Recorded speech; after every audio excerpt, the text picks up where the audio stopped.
Usiku wa kuamkia leo kulitokea ajali ya magari mawili kugongana uso kwa uso kati ya gari dogo Toyota Land Cruiser lenye namba za usajili T 385 EHM na lori aina ya Scania lenye namba za usajili T 396 EHR likiwa na tela lenye namba za usajili T 833 ACD na kusababisha vifo vya watu wawili. Ajali hiyo imetokea tarehe 13 mwezi wa 4 2025 majira ya saa 7:30 za usiku huko Nyatwali Ndabaka, eneo la hifadhi ya Serengeti, wilaya ya Bunda, mkoa wa Mara, katika barabara ya Mwanza Msoma, ambapo gari namba T 385 EHM Toyota Land Cruiser ikitokea Mwanza kwenda Bunda iligongana na lori lenye namba za usajili T 396 EHR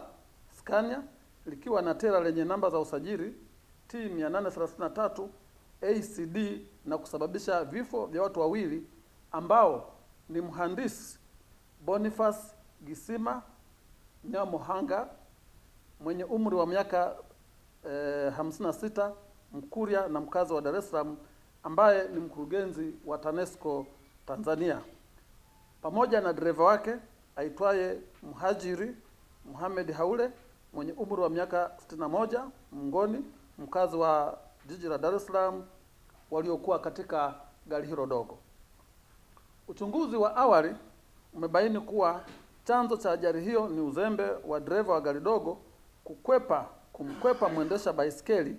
na kushindwa kulimudu gari lake na hivyo kugongana uso kwa uso na lori alilokuwa anapishana nalo.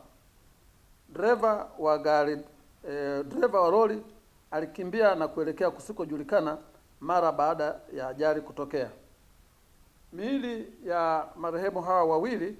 imehifadhiwa katika hospitali teule ya DDH wilaya ya Bunda. Jeshi la Polisi mkoa wa Mara linatoa rai kwa madereva kuzingatia sheria, alama na michoro mbalimbali barabarani, huku wakichukua tahadhari kwa watumiaji wengine wa barabara ili kuepusha ajali zitokanazo na uzembe na hatimaye kugharimu maisha ya watu na mali. Asanteni kwa kunisikiliza.